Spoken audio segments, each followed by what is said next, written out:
ಓಂ ನಮೋ ನಾರಾಯಣಾಯ. ಸಮಸ್ತ ಬಂಧು ಮಿತ್ರರಿಗೆ ಶುಭ ಸಾಯಂಕಾಲ. ನೀವೆಲ್ಲರೂ ಕೂಡ ತುಂಬ ಚೆನ್ನಾಗಿ ಗಾಳಿಪಟವನ್ನು ಹಾರಿಸಿ ಮಕರ ಸಂಕ್ರಮಣ ಹಬ್ಬವನ್ನು ತುಂಬ ವೈಭವೋಪೇತವಾಗಿ ಆಚರಣೆಯನ್ನು ಮಾಡಿದ್ದೀರಿ ಅಂತ ನಾನು ಅಂದ್ಕೊಳ್ತೀನಿ. ನಾನಂತೂ ತುಂಬ ಚೆನ್ನಾಗಿ ಗಾಳಿಪಟವನ್ನು ಹಾರಿಸಿದೆ, ತುಂಬ ಖುಷಿಪಟ್ಟೆ. ಅದೆಲ್ಲಕ್ಕಿಂತಲೂ ಕೂಡ ಮಿಗಿಲಾಗಿ, ಅದೆಲ್ಲಕ್ಕಿಂತಲೂ ಕೂಡ ಹೆಚ್ಚಾಗಿ ಈ ನಮ್ಮ ಮಾನವ ಜನ್ಮಕ್ಕೇನೆ ಒಂದು ವಿಶೇಷವಾದಂತಹ ಸಂದರ್ಭ ಒದಗಿ ಬಂದಿದೆ. ಅದು ಯಾವುದು ಅಂತ ಕೇಳಿದ್ರೆ ಮಹಾಕುಂಭಮೇಳ. ಪ್ರತಿಯೊಬ್ಬರ ಬಾಯಲ್ಲಿಯೂ ಕೂಡ ಇರುವಂತಹ ಸದ್ದುದ ಮಟ್ಟಿನ ಶಬ್ದ ಮಹಾಕುಂಭಮೇಳ. ಮಹಾಕುಂಭಮೇಳ ಅಂತಂದ್ರೆ ಇದು 144 ವರ್ಷಗಳಿಗೆ ಒಂದು ಸರ್ತಿ ಬರುವಂತಹ ಒಂದು ಶುಭ ಸಂದರ್ಭ. ಈ ಪ್ರತಿ 6 ವರ್ಷಗಳಿಗೆ ಒಂದು ಸರ್ತಿ ನಡೆಯುವುದನ್ನ ಅರ್ಧ ಕುಂಭಮೇಳ ಅಂತಾರೆ.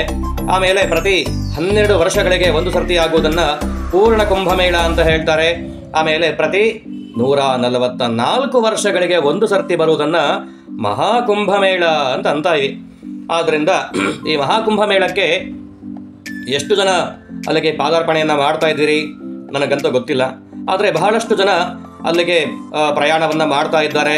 ತಮ್ಮ ಪಾಪವನ್ನು ಕಳೆದುಕೊಳ್ಳುವುದಕ್ಕೋಸ್ಕರವಾಗಿ ಗಂಗಾ, ಯಮುನಾ, ಸರಸ್ವತಿ ತ್ರಿವೇಣಿ ಸಂಗಮದಲ್ಲಿ ಸ್ನಾನವನ್ನು ಮಾಡುವುದಕ್ಕೆ ಉದ್ಯುಕ್ತರಾಗಿದ್ದಾರೆ. ಬಹಳಷ್ಟು ಜನ ಈ ಸಮಯದಲ್ಲಿ ಅನ್ಕೊಳ್ತಾರೆ, ನಾವು ತ್ರಿವೇಣಿ ಸಂಗಮದಲ್ಲಿ ಸ್ನಾನ ಮಾಡೋದ್ರಿಂದ ನಮ್ಮ ಪಾಪಗಳೆಲ್ಲವೂ ಪರಿಹಾರ ಆಗುತ್ತಾ ಅಂತ ಕೇಳಿದ್ರೆ ಖಂಡಿತವಾಗಿಯೂ ಆಗುತ್ತೆ. ಆದರೆ ಅದರಲ್ಲಿ ಅಚಲವಾದಂತಹ ನಂಬಿಕೆ ಇರಬೇಕು. ಅದು ಹೇಗೆ ಸಾಧ್ಯ ಅಂತ ಕೇಳಿದ್ರೆ ಒಂದು ಘಟನೆಯನ್ನು ನಾನು ನಿಮ್ಮ ಮುಂದೆ ಹೇಳಲಿಕ್ಕೆ ಈ ಸಮಯದಲ್ಲಿ ಇಚ್ಛೆಯನ್ನು ಪಡ್ತೀನಿ. ಅದು ಏನು ಅಂತಂದರೆ, ಒಮ್ಮೆ ಶಿವ ಮತ್ತು ಪಾರ್ವತಿ ಹೀಗೆ ಮಾತಾಡ್ತಾ ಕೂತ್ಕೊಂಡಿದ್ರಂತೆ. ಆ ಸಮಯದಲ್ಲಿ ಈ ಪ್ರಯಾಗರಾಜದ ಸ್ಥಳದಲ್ಲಿ ಮಹಾಕುಂಭಮೇಳವೇ ಆಗ್ತಾ ಇತ್ತು. ಅದೇ ಸಮಯಕ್ಕೆ ಇದೇ ರೀತಿಯಾದಂತಹ ಪ್ರಶ್ನೆ ಆ ಪಾರ್ವತೀ ದೇವಿಯು ಪರಶಿವನಲ್ಲಿ ಈ ಪ್ರಶ್ನೆಯನ್ನು ಮಾಡ್ತಾಳಂತೆ. ಸ್ವಾಮಿ, ಈ ಪ್ರಯಾಗರಾಜದ ತ್ರಿವೇಣಿ ಸಂಗಮದಲ್ಲಿ ಸ್ನಾನವನ್ನು ಮಾಡೋದ್ರಿಂದ ಪಾಪಗಳೆಲ್ಲವೂ ಪರಿಹಾರ ಆಗುತ್ತಾ? ಇದು ನಿಜವಾಗಿಯೂ ಹೌದಾ ಅನ್ನುವಂತಹ ಪ್ರಶ್ನೆಯನ್ನು ಕೇಳ್ತಾರಂತೆ. ಆವಾಗ ಆ ಪರಮಾತ್ಮ ಪರಶಿವ ಹೇಳ್ತಾನಂತೆ, ಸರಿ, ಖಂಡಿತವಾಗಿಯೂ ಆಗತ್ತೆ, ಆದರೆ ಅಚಲವಾದಂತಹ ನಂಬಿಕೆ ಬೇಕು, ವಿಶ್ವಾಸ ಬೇಕು. ಅದು ಹೆಂಗೆ ಸ್ವಾಮಿ ಹೇಳ್ತೀರಿ ಅಂತ ಕೇಳುವಾಗ, ಸರಿ ನಾನು ಹಿಂಗೆ ತೋರಿಸ್ತೀನಿ ಬಾ ಅಂತ ಹೇಳಿ ಆ ಪುಣ್ಯತಮವಾದಂತಹ ಕ್ಷೇತ್ರಕ್ಕೆ ಪಾರ್ವತಿ ಮತ್ತು ಪರಮೇಶ್ವರರು ಪಾದಾರ್ಪಣೆಯನ್ನು ಮಾಡ್ತಾರೆ. ಮಹಾಕುಂಭಮೇಳ ಆ ಸಮಯದಲ್ಲಿ ಅತ್ಯಂತ ವೈಭವೋಪೇತವಾಗಿ ನಡೀತಾ ಇರುತ್ತೆ. ಅಲ್ಲಿಗೆ ಬಂದಂತಹ ಪಾರ್ವತಿ ಪರಮೇಶ್ವರರು ಹೇಗೆ ಬರ್ತಾರೆ, ಯಾವ ರೂಪದಾಗ ಬರ್ತಾರೆ ಅಂತ ಕೇಳಿದ್ರೆ, ಪರಶಿವ ಅತ್ಯಂತ ಕಡು, ಇನ್ನೇನು ಆಗಲೋ ಈಗಲೋ ಪ್ರಾಣವನ್ನು ತ್ಯಾಗ ಮಾಡುವಂತಹ ಸ್ಥಿತಿಯಲ್ಲಿ ಇರತಕ್ಕಂತಹ ಒಬ್ಬ ರೋಗಿಯ ವೇಷದಲ್ಲಿ ಆ ಸ್ಥಳಕ್ಕೆ ಬರ್ತಾರೆ. ಆ ರೋಗಿಯ ಧರ್ಮಪತ್ನಿಯಾಗಿ ಆ ಪಾರ್ವತಿಯೇ ಅಲ್ಲಿಗೆ ಬಂದಿರ್ತಾಳೆ. ಒಂದು ವಯಸ್ಸಾದಂತಹ ಮುದುಕಿಯ ರೂಪದಲ್ಲಿ ಬಂದಿರ್ತಾರೆ. ಹಾಗೆ ಬಂದಿರತಕ್ಕಂತಹ ಸಮಯದಲ್ಲಿ ಏನಾಗತ್ತೆ ಅಂತ ಕೇಳಿದ್ರೆ, ಅಲ್ಲಿ ಬಂದಂತಹ ಜನರು ಇವರನ್ನ ನೋಡಿ ಅಯ್ಯೋ ಪಾಪ ಅಂತ ಮಾತಾಡಿಕೊಂಡು ನೋಡ್ಕೊಂಡು ಹೋಗ್ತಾ ಇರ್ತಾರೆ. ಹಾಗೆ ನೋಡ್ಕೊಂಡು ಹೋಗಬೇಕಾದ್ರೆ ಯಾರೋ ಒಬ್ಬರು ಹೇಳ್ತಾರೆ, ಯಾಕೆ ಸಮಯವನ್ನು ವ್ಯರ್ಥ ಮಾಡ್ತಾ ಇದ್ದೀರಿ? ಈ ತ್ರಿವೇಣಿ ಸಂಗಮದಲ್ಲಿ ಸ್ನಾನವನ್ನು ಮಾಡಿದ್ರೆ ನಿಮಗೆ ಪುಣ್ಯಕ್ಕೆ ಪ್ರಾಪ್ತವಾಗುತ್ತದೆ. ಆದ್ದರಿಂದ ಇಲ್ಲಿ ಕೂತ್ಕೊಂಡು ಸಮಯವನ್ನು ವ್ಯರ್ಥ ಮಾಡಬೇಡಿ, ದಯವಿಟ್ಟು ಆ ತ್ರಿವೇಣಿ ಸಂಗಮದಲ್ಲಿ ಇಬ್ಬರು ಹೋಗಿ ಸ್ನಾನವನ್ನು ಮಾಡಿ, ನಿಮಗೆ ಪುಣ್ಯ ಪ್ರಾಪ್ತಿಯಾಗುತ್ತದೆ ಅಂತ ಹೇಳುವಾಗ ಆ ಪಾರ್ವತೀ ದೇವಿ ಒಂದು ಮಾತನ್ನ ಹೇಳ್ತಾರೆ. ಏನು ಅಂತ ಕೇಳಿದ್ರೆ, ಸರಿ, ನನಗೊಂದು ವರವನ್ನ ಒಬ್ರು ಮಹಾ ಸಂತರು ನೀಡಿದ್ದಾರೆ.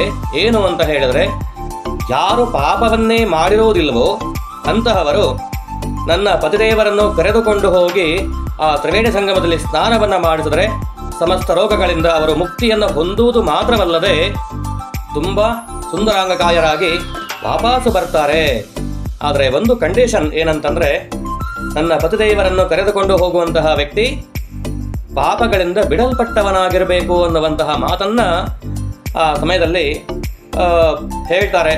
ಆವಾಗ ಆ ಸ್ನಾನವನ್ನ ಮಾಡಿಸ್ಬೇಕು ಇಬ್ಬರಿಗೂ ಕೂಡ ಅಂತ ಮುಂದೆ ಬಂದವರು ಈ ಮಾತನ್ನ ಕೇಳಿಕೊಂಡು ದೂರ ದೂರ ಹೋಗ್ತಾ ಇರ್ತಾರೆ. ಯಾಕೆ ಅಂತ ಹೇಳಿದ್ರೆ, ನಾವು ಪಾಪವೇ ಮಾಡಿಲ್ವಾ ಹಾಗಾದ್ರೆ? ಅಲ್ಲ, ಎಲ್ಲೋ ಒಂದು ಸರ್ತಿ ನಾವು ಪಾಪವನ್ನು ಮಾಡಿ ಇರ್ತೀವಲ್ಲ ಅನ್ನುವಂಥ ಒಂದು ಸಣ್ಣ ಸಂದೇಹ ಎಲ್ಲರಲ್ಲಿ ಇರುತ್ತದೆ. ಇನ್ನೇನು ಬೆಳಗ್ಗೆಯಿಂದ ಸಂಜೆಯವರೆಗೂ ತುಂಬ ಹೊತ್ತು ಅಲ್ಲೇ ಕಾಯ್ತಾ ಕೂತ್ಕೊಂಡಿರ್ತಾರೆ. ಹಾಗೆ ಕೂತ್ಕೊಂಡಾದ್ಮೇಲಿಂದ ಇನ್ನೇನು ಸೂರ್ಯ ಅಸ್ತ ಆಗುವ ಸಮಯದಲ್ಲಿ ಅಲ್ಲಿಗೆ ಒಬ್ಬ ಕಳ್ಳ ಬರ್ತಾನೆ.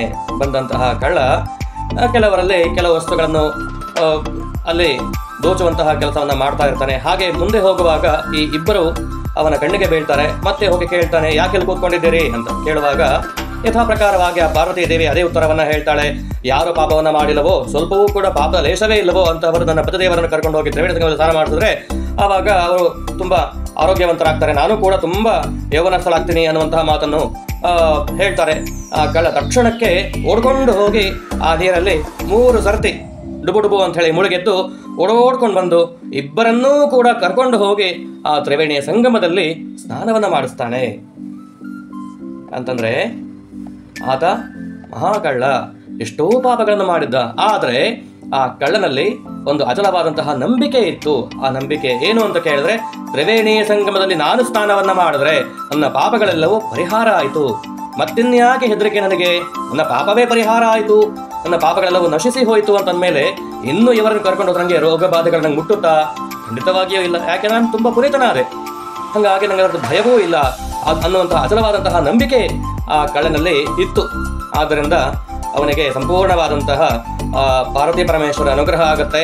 ಈ ರೀತಿಯಾಗಿ ಯಾರು ಆ ಮಹಾಕುಂಭಕ್ಕೆ ಹೋಗ್ತಾರೆ ಸಮಯವನ್ನ ವ್ಯರ್ಥ ಮಾಡಲಾರದೆ ಭಗವನ್ನಾಮಸ್ಮರಣೆಗಳೊಂದಿಗೆ ಸಂಪೂರ್ಣವಾದಂತಹ ವಿಶ್ವಾಸಗಳೊಂದಿಗೆ ಯಾರು ತ್ರಿವೇಣಿ ಸಂಗಮದಲ್ಲಿ ಸ್ನಾನವನ್ನ ಮಾಡ್ತಾರೋ ಅವರಿಗೆ ಸಮಸ್ತ ಪಾಪಗಳಿಂದ ಬಿಡಲ್ಪಟ್ಟವರಾಗಿ ಅತ್ಯಂತ ಶ್ರೇಯಸ್ಸನ್ನ ಪಡೀತಾರೆ ಅನ್ನುವಂತಹ ಮಾತನ್ನ ನಾವಿಲ್ಲಿ ನೆನಪಿಸ್ಕೊಳ್ತಾ ಇದ್ದೀವಿ.